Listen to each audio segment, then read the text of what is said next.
Hello, everyone. Welcome to the Crazy Confidence Coach podcast. Today, I have a very special episode to share with you.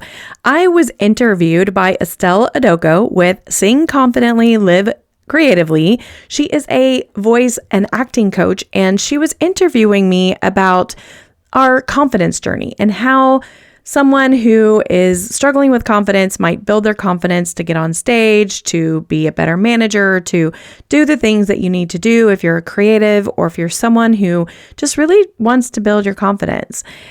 This podcast interview was one of my favorite interviews I've ever done, and it has the most amazing tips all the way till the end. So break it up in pieces if you have to, even if your drive isn't that long or if your run isn't that long. Make sure you listen to the end because there are so many great fun tips from both myself and from Estelle. Without further ado, let's jump into the episode because this one is a long one, but it is so worth it. Hello, welcome back to the Sing Confidently Live Creatively podcast. Estelle here, and I'm really excited for you guys to meet Heather Edwards. She is a confidence coach. She is the host of the Crazy Confidence podcast, right? Okay. Crazy Confidence Coach podcast. Podcast. Yes. My bad, you guys. No worries. But the Crazy there's a story to the name. Podcast. Okay, we're going to get into that. And you guys, I love Heather's podcast. I love what she does because she helps people build confidence in who they are and who God has made them to be. And I feel like that's something I immediately wanted to bring that to you guys because I know that it's so hard for us as creatives and for performers to step out sometimes because of that lack of confidence. So get ready to chat with me and Heather. We're going to get into all the weeds of it. So Heather, welcome to the show. I'm excited for us to chat. Sorry, I messed up the name at the beginning. Well, thank you so much for having me, and absolutely not a problem. So, in the world of coaches, I have lots of coaches, and my coach told me, I don't know about that name. People are going to think that you're crazy. And I'm like, oh, well, I am, but that isn't the point. Crazy confident. Okay. Yeah, so like it's crazy confident. So anyway, I love it. No worries. It's amazing. So I'm happy to be here and I'm looking forward to our chat today. Yay. Well, let's jump right into it. I always like to start with you as a person, you're a creative because you're a podcast host. You're creating content for people that's really impacting them. And so how did you get to be doing what you're doing now? Like, what was the journey to get there? Because every person has a journey. And I want everyone listening to know that your confidence, like you as an artist, it has a journey. There's a journey behind that too. So what's your journey to being where you are now and doing what you do?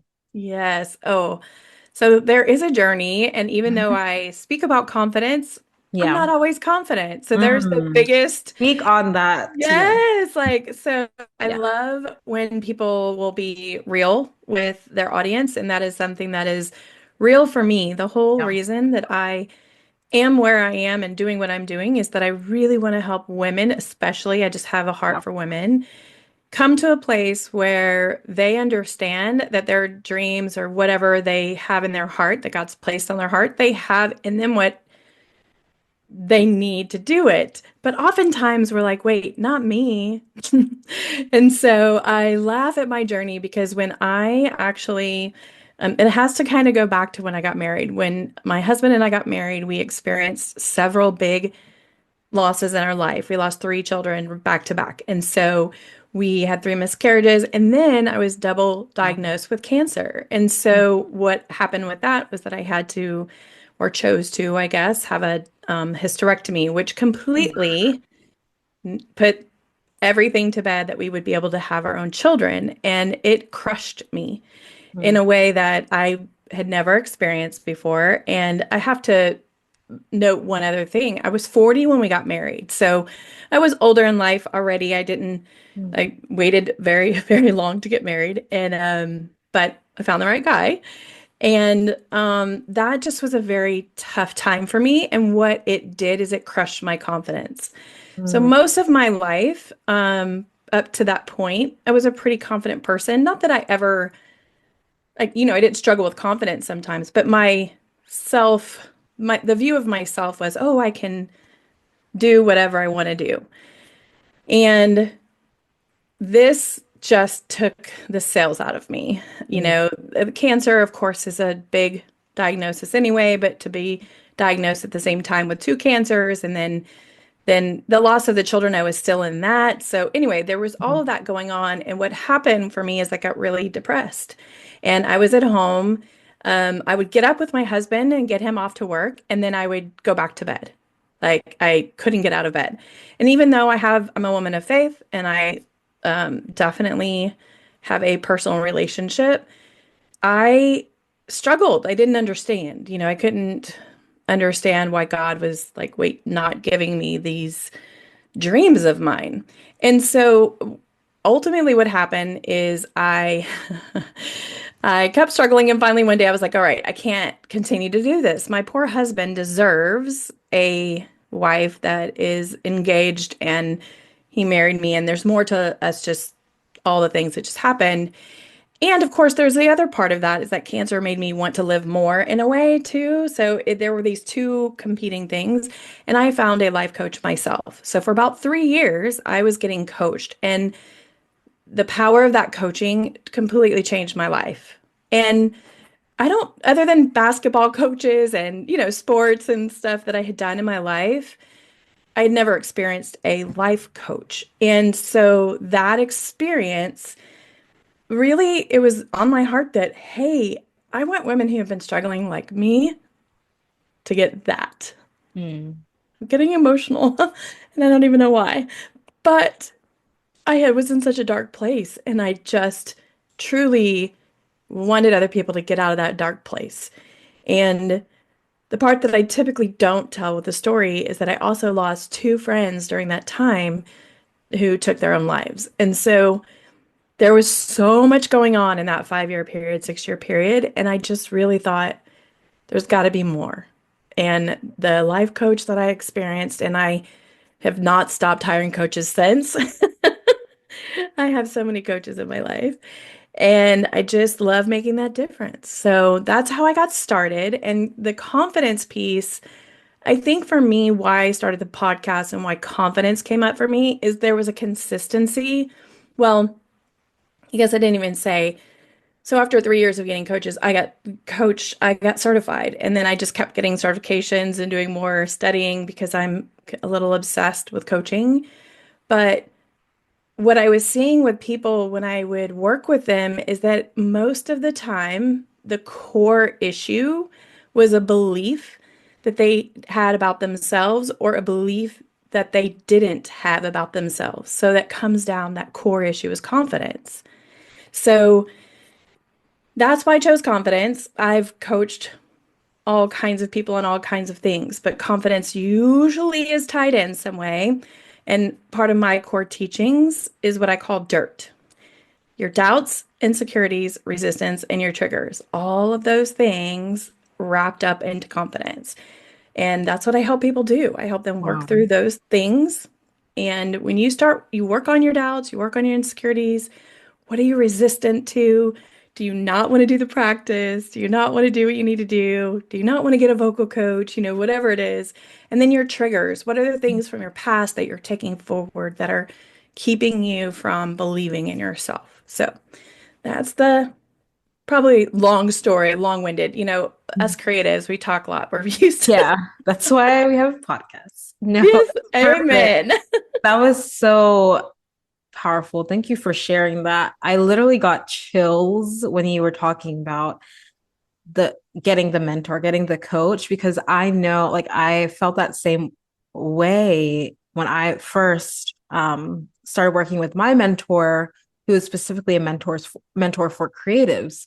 And I like your story is so powerful and heartbreaking. Like you experienced so much grief in such a short period of time. And anyway, I mean, even that's like that amount of grief, like over a lifetime, is already so painful. And I'm just like, I thank God for bringing you through because that is just so much pain that you went through. But, you know, thank God that you weren't alone in that. And I think having someone around you who can see who you can be and who God has made you to be and call that out, and call you up to that and help you build that confidence is so important because sometimes you just don't have like you don't even know where to start. Like you don't you don't even know you don't know what to look at but you were able to you had someone who was able to kind of help you start to uncover like where do we start and then where do we go from there for you to build confidence. Now you help people do that looking at their doubt, their insecurities, their resistance, their triggers, right? So that they can like expose the problem,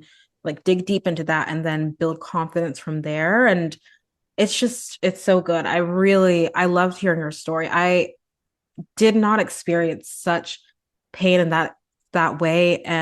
But I do know that feeling of like finding someone who like can help you see Yes. what's happening, like why you keep getting stuck, like why you're not able to do the things that you really, really want to do, those creative dreams, those beautiful things that you were like, that you have that in you, but you just don't know how to get it out. And I had a creative coach who I met after I made the really hard decision, which everyone who's listening to this, you've heard me talk about this on the podcast before of how I went from medical school to like leaving medical school and deciding that I really wanted to pursue music and performing arts full time. And it was such a huge switch for me, career change for me, because I like all my life is like do the practical, job, like, and then do the arts on the side. And, it's not like don't do the arts, but like just put them to the side or just like put them on the side or like wait till later. And that just made me feel like not, again, like not confident that I could actually have a career or build a career as a performer or even grow enough vocally or as a performer to even be worth, quote unquote, worth being paid to sing or being paid to teach people how to sing or anything like that. Right. So, but then I got that coach after leaving medical school. That's when she came into my life. And that's when I was able to start working through that. So long story short, I'm just trying to like say like you guys listening that it helps so much to have someone who can speak into you and see those areas that you're holding yourself back in to help you see how to then get out of that so you can build confidence. So the Yes. And yeah, go ahead. one thing that I will say that was Mhm. important for me, I think it's Yeah, different for everyone. Everyone is very different. right. But for me, I think it was important for me to step outside of my circle because I Mm. wasn't Yes. willing to be completely raw and honest with everybody in my circle. Yes. And I don't think I realized that at the time, Mm. but there were some raw feelings and emotions and just processing that would be really painful for other people who loved me to see and experience. Mm. And I always tell the story with coaching. The very first time I got coached, I sobbed through the session Mm. and I didn't go back for 3 months because it was so painful Mm. to get that real. But it was the best thing ever. I I got knew chills. that I needed it, right? Yeah. But it's so if you're on the fence of getting a coach, I always say to people, even on my podcast, I'm like, even if it's not me or Estelle as a singing coach, a voice coach, Mm. find someone that is aligned, a coach that's aligned with whatever you need help with, and Mm. book one session and just see what that one session does for you because it is truly life-giving. And it is insane to me how important that mirror of someone who doesn't know you, who has no preconceived notions of you, and the fact that our loved ones, they mean the best, right? But they know us, they have this idea of who we are, and we conform to who they believe we are. That's just what we do. And if we are in a place we've never been with pain, it's really hard to move out of that without having someone with us that doesn't know us Yeah. the way we used to be. Yeah. That's It- so good. That's so true. I yeah. literally never thought about it in that way. Yeah. It makes you so upset sometimes when you're like, oh, I wish I could talk to, like, say this to this person who's known me for so long, like, but I just don't feel like they'll get it or they'll be able to hear me. And so I just won't say anything or I just won't like Yeah. be myself or like express this part of me. But like, it doesn't mean that you can't express it. Maybe you just find another safe space where you can uncover that. Yeah, Anyway, absolutely. Wow, Yeah. that's You always really want to good. share. I encourage people to share, but Mm, look at it like this. When you tell your mom or your dad or your brother or your husband that you're hurting, what do they want to do for you? yeah, they want to fix it. They want to They help you want to fix completely. it. Yeah. And they know the happy-go-lucky you that Right. was before, right? They want to Right. get to you that, and this is just human nature. They want to get you Yeah. back there the quickest way possible. Yeah. Unfortunately, what I have learned coaching all the people is that you need to go through the dirt to be happy go lucky. And Right. that means you can't skip over it. Yeah. When you do a garden, you can't just plop stuff down there. You've got to make sure the soil's right. You've got to make sure there's fertilizer. You've got to make sure that the foundation is there. And it's no different. If you want to go off and be confident speaker, get on stages, you want to deal with all that stuff that you've got in there that's in your head the minute you Yeah. step on stage. Because when you step on stage, it'll come flying back because that's your most vulnerable state, right? Mm, So that's the piece that I think is important for all of us to understand is that the people who love us most, it's not that they're not, they don't want to hear it and you can't share it. It's that if you want to get better, oftentimes it requires you going outside of your circle to get better, to be mm. vulnerable, to work on that dirt that you have. And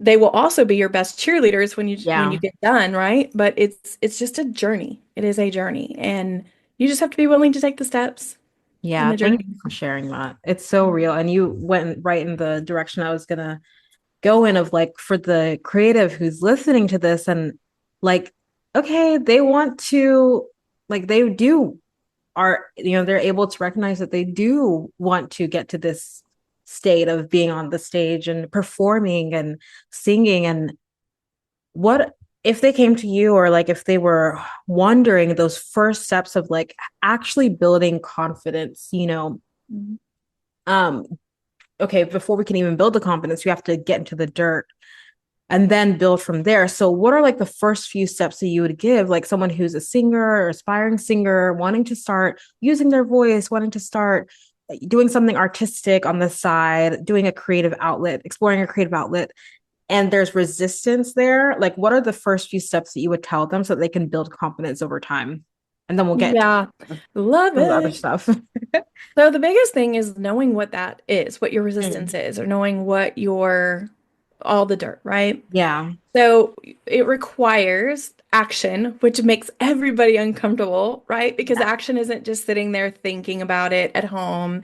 Action is actually going out and doing some of that. Mm. Could it be speaking to your specific audience if they want to be on stage to go take an, go do something improv? And when I Yeah. say something improv, like just do something that you're uncomfortable doing. Yeah. It could be getting on the elevator and facing backwards. It could be anything small. But what you want to do is figure out what is your brain going to do? What are the thoughts that pop up for you Mm. when you do that thing that's uncomfortable? Because that's going to be that's going to show you in the mirror like here are the little evil doubts that come up, here are the little insecurities that pop up, and here are the what I'm resistant. Usually resistance is when you know what you have to do and you're like holding on to like, oh, I don't want to do it. So you can figure out all that stuff, but you kind of almost have to go into the fire. I can sit with someone and have conversations with them, and I can usually pick out a few things. Like there's a consistent thing throughout someone's life where they've had doubts about their abilities, or maybe like I had a math teacher when I was in fifth grade who told me he was just really rude to me in class. So after that, I was like, I'm horrible at math, which is not Wow. true. I'm great at math. Wow. But I had that insecurity my whole life. And until I coached myself, well, I had a coach work through that with me. I was like, oh, it's not that I'm bad at math. I had a situation in a classroom, no big deal. And separating that helped me clean that up for my brain. And now I don't have those thoughts. But here's what's real. When you have a thought, your thought creates a feeling in your body, a vibration in your body. That vibration in your body, that feeling that you have that was created from that thought,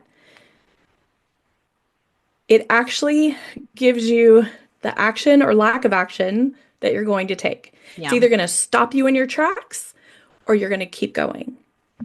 And whatever that action is that you take is actually going to create the result you have. You're either going to be up on the stage performing, or you're going to be too scared and on in the chair watching everyone else perform.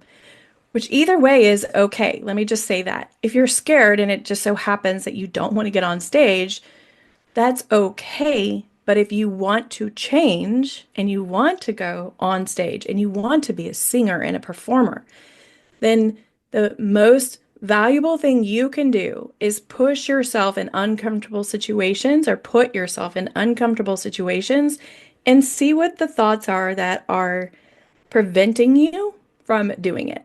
Hmm. That's where your work starts.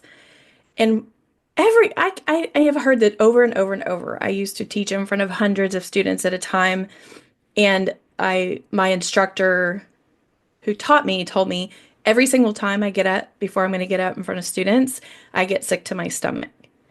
And I remember asking her, "Well, does that go away?" Because I get nervous too, and I was like, I don't want to do that every single time." Yeah. But guess what? Every single time I still get a little nervous when I'm doing something. And every Yeah. single time I do my podcast, I have a little bit of nerve, right? Yeah. And that you just learn to use that energy for the performance, which I'm sure you know yourself. But it's just about getting to figure out what are the thoughts that are preventing you from doing what you want to do? What are the thoughts that are, and the other piece of it, I'll tell you, is teaching people how to be uncomfortable. Hmm. So Estelle, when you go on stage, what happens to your body? Do you know what happens to your body? Do you get, Yes. So for me personally, yeah. yeah, I definitely get a little bit nervous anytime I go on, like I'm about to perform, sing anywhere, even if it's like singing in church every single weekend. When I would be worship, like leading worship and stuff, I would still get like a little, there's just like a little, just a little bit, but because it was so consistent, like over time, it was like, okay, we just got to go. And I didn't even have time to think about it. But but anytime I go to perform, like open mic nights or anything like that, that I do audition, you get that feeling of, Yes. Think Mhm. about that feeling. What else happens in your body? Yeah. So for me, I do start to shake a little bit. Like my hands will shake a little bit. My even my voice will shake a little bit, right? Which is something that as a singer and an actor, like I had an acting audition yesterday, and like I'm like, well, you gotta push through it because I gotta speak, you know? So the shaking is always like the biggest thing for me. I do nervous talking a little bit. Uh-huh, don't we all? And shallow breathing for sure. Shallow breathing. Okay. Yeah. So what I will do is I will walk people through that exact thing that you just did. Because Okay. once you know all of that, Yeah. how long do you think that lasts for you? For me, Generally. like a few minutes before I get into what I'm doing for like an audition, I'll be, we'll just be very practical for everyone listening because some of you guys are auditioning and stuff like that. Auditions can be really short. So it's like my nerves will go away literally that audition's over and I'm like, well, okay. So because it's you might only get like a few minutes in the room, right? So Right. you might be dealing with your nerves the entire time. But then in a performance, you'll have a lot more time usually. So it's like you have a few minutes of nerves and then you get into the song and you're good to Mhm. go, right? So it But the depends on that. reality is, Yeah. oh, I'm sorry. I'm No, sorry. no, Go ahead. you're good. You're good. The reality is that it only lasts for a few minutes for most Yes. people. Yeah. So when you consider that, can I build my resilience to handle a couple of minutes of Hmm. being uncomfortable to have my dream? So good. That's so That's it. good. That's all it is. Now, saying that makes it so easy, right? But we all know, right? That's not the reality. But the whole point, and you do this, you just mentioned you sing at church. Is that Hmm. what you so Yeah. you're practicing. So practicing even that, just getting up in front of people is a good way if you have um clients that are listening in or potential clients that are listening into your podcast.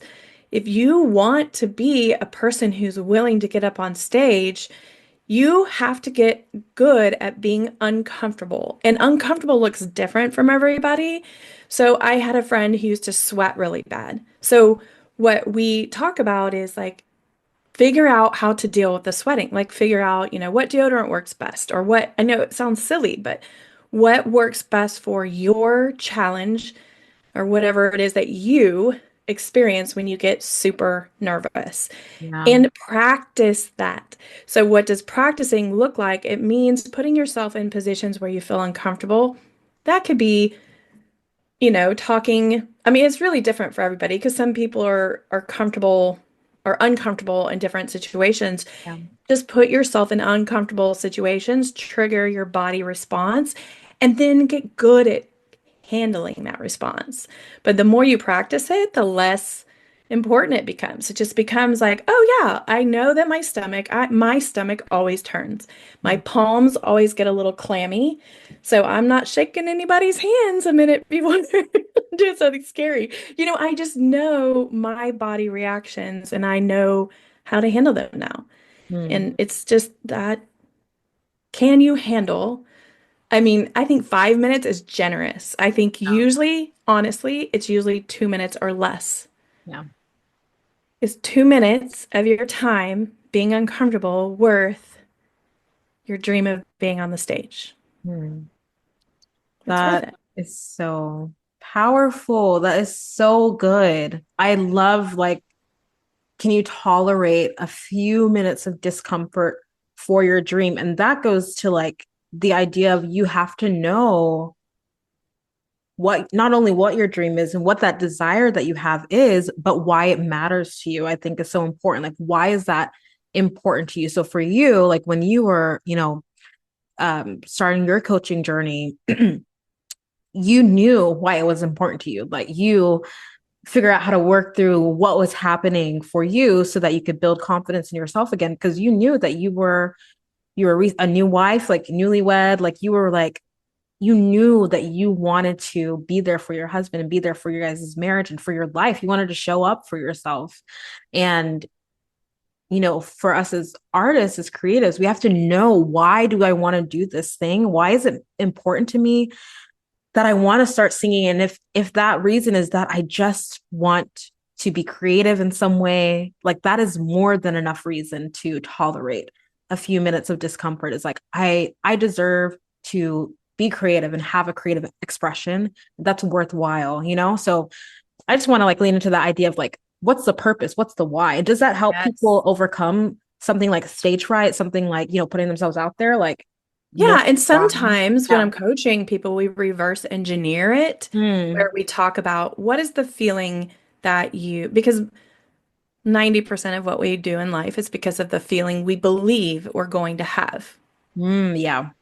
Now, that is, buying even something as buying a new car. We think we're going to feel so much better when in reality, sometimes yes, sometimes no. So if you will tap into what you think you're going to feel at the end of being on stage, let's just imagine that you said you auditioned yesterday. So Yeah. you auditioned, was it singing It or? was for a straight play, so just acting, just did a monologue. Okay. Yeah. So just that, no big deal.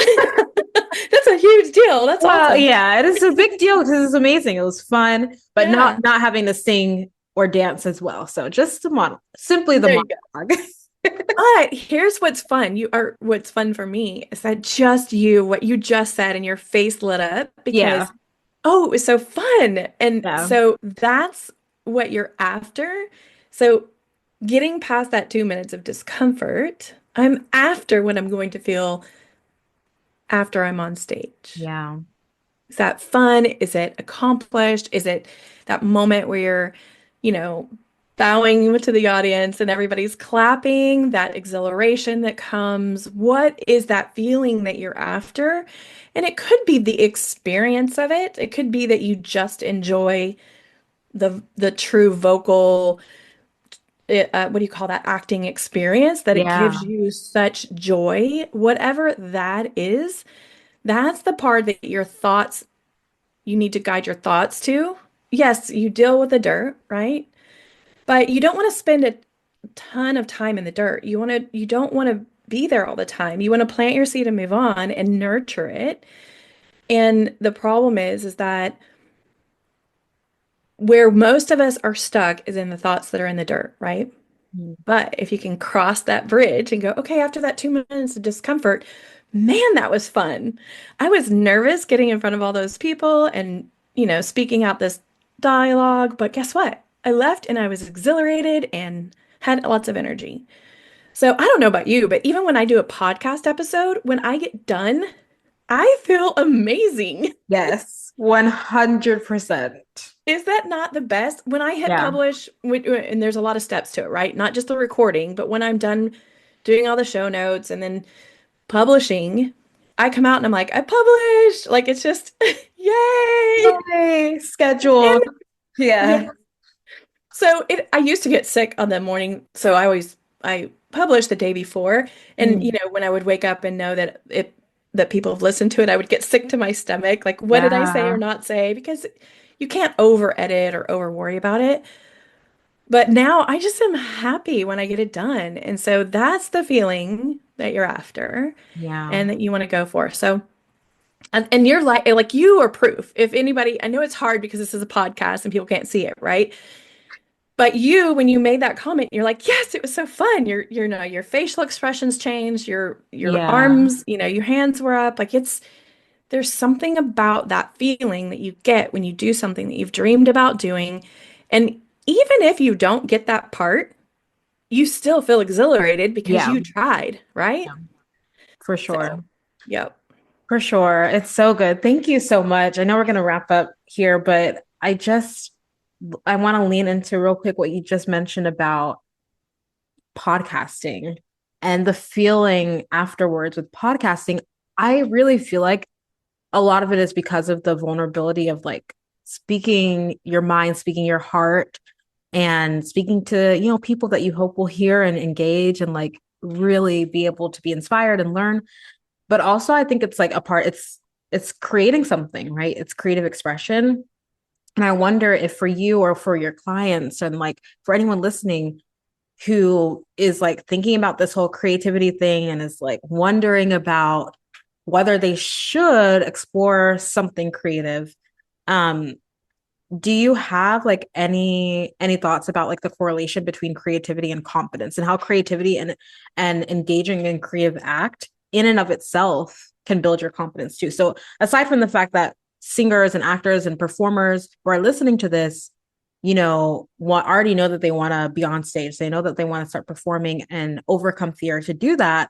Aside from that fact, just like the fact that they are creating in some way, like, does that correlate to confidence and how so Mm. in your experience? That is a magnificent question. I love that question. So here's my take on that. I Mm, think the short answer, absolutely yes. yeah. And here's why. Your human experience, us being here, God created all of us, right? There's so much inside of you, there's so much in your brain, in your body. And when you use all of it being creative, you're Mm, using your mind, your hands usually, you're using the senses. So yeah. you're drawing in everything about you, your essence, and gifting it to whatever your craft is. That can be Right. literally a craft like painting, or it could be a craft of being an artist on stage. Yeah.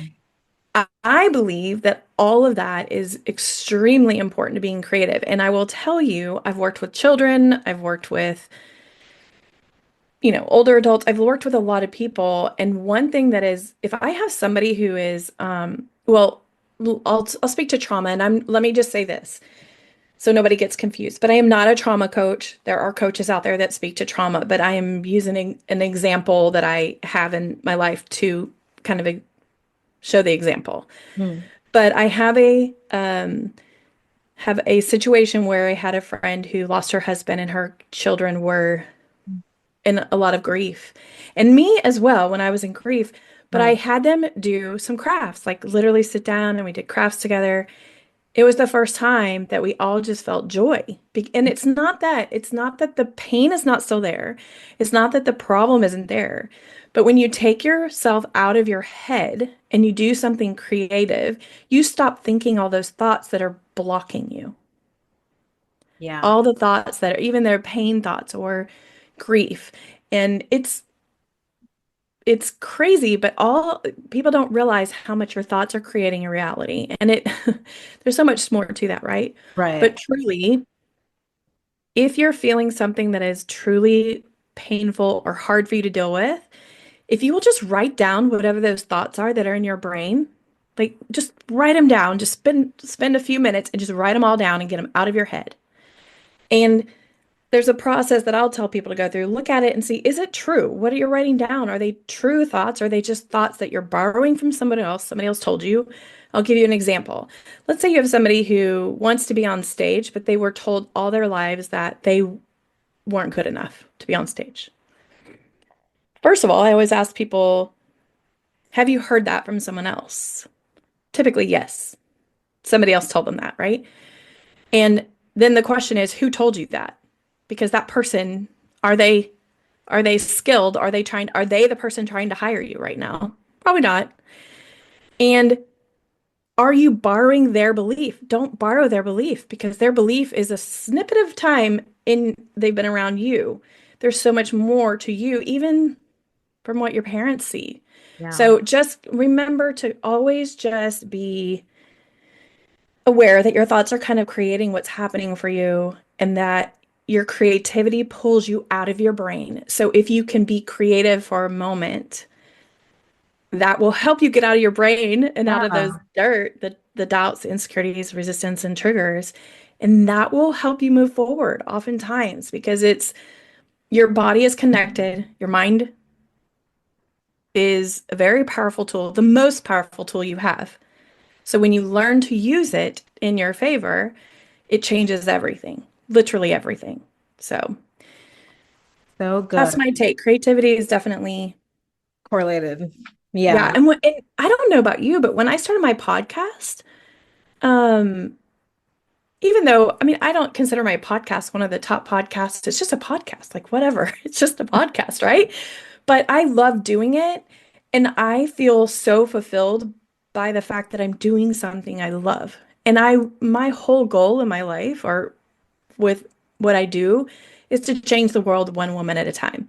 I don't Mhm. even know how it changes the world half the time, but I know that if a person is more confident, they're a better spouse, they're a better mom, they're better at acting, they're better at whatever. Mm.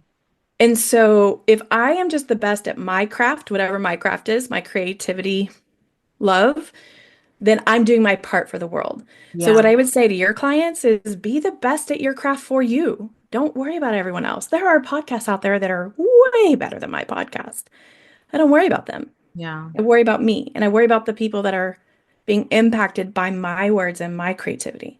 And that also is empowering too, because when you think about the arts, when you go to a play, when people walk out, how they feel, you're helping people get out of their heart, out of whatever's going on in their brain, right? You get for a moment, they're Huh. in there and they're watching you act and be creative in your skill, whether it's singing or dancing or whatever it is.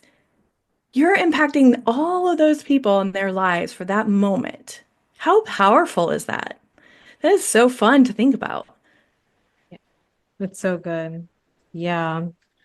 Ah, I love everything that you said. And you even like my last question that I always ask is like if you could speak to the artist who's really, really struggling with their confidence and like struggling with how to even get started to pursue their creative dreams in the performing arts. But I feel like you literally just answered that of like focus on your craft and engaging in your craft and like keep in mind how that can impact so many people. Like that is so worthwhile.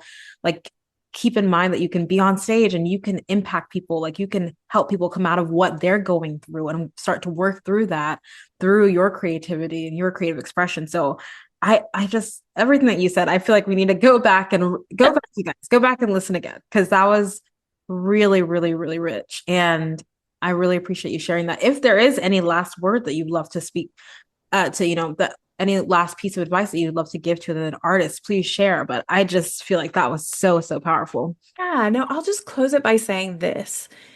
every single person out there, you might see someone else who looks like they're confident and looks like they've got the world by their hands, but every single one of us has our own insecurities, has our own things that are holding us back. It is a journey. Confidence is not a destination, it is a journey.